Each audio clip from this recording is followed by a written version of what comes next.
Again, when I started, 1958, founding Reebok, and even when I stepped back in 1990, we didn't have computers.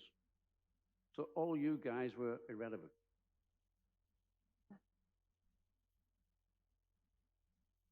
Yeah, my life came without you. And it's only as I sat back, having stepped back from Reebok and thought, well, I'll take some time off and spend some time in Tenerife, which is a very nice sunny island. And then we got computers. Then we got smartphones. Then we got everything. And as I've said to Dustin earlier, they started telling me how Reebok started. And they even had a photograph of me, Joe Foster. Wasn't me, it may have been Joe Foster. And so I had to question, well, what is this? Who is telling them this story? So that's how I wrote a book. And writing that book, I didn't realize that I was telling a story of entrepreneurs. It was my story, but we went through so many different phases. We had to change our name. We had to change our silhouette. All sorts of problems which we had to go through.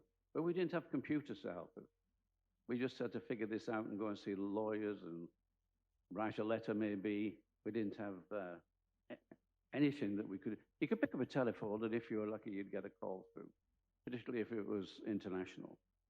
But we did get through that, and we did grow. And again, as Dustin's saying, we have a responsibility.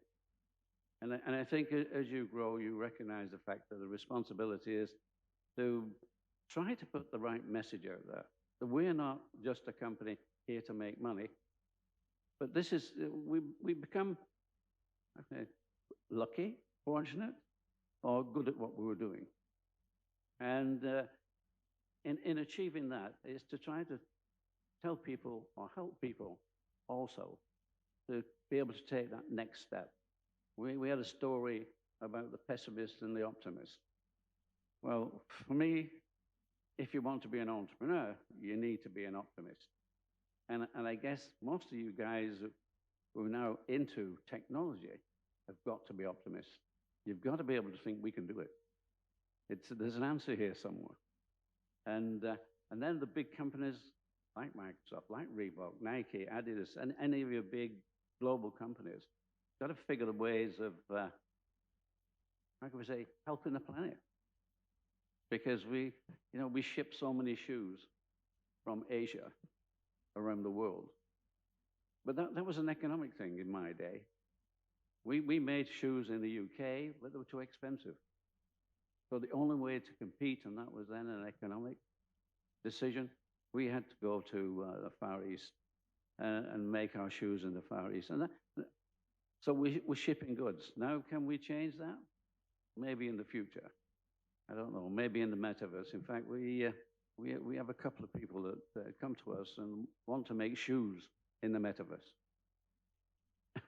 So we're scratching our head and saying, okay, how do we do that? Well, come on, guys, tell me, how do we make shoes in the metaverse?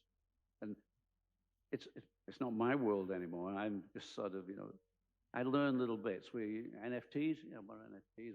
We learned about that. We learned about the metaverse. But to actually understand that, I think you have to have grown up in a different age from me. Julie just about understands it. Our Count of Monte Cristo over there, he understands it a lot better. So I'm the old fuddy-duddy in this room who is just listening to what's going on, and it's incredible.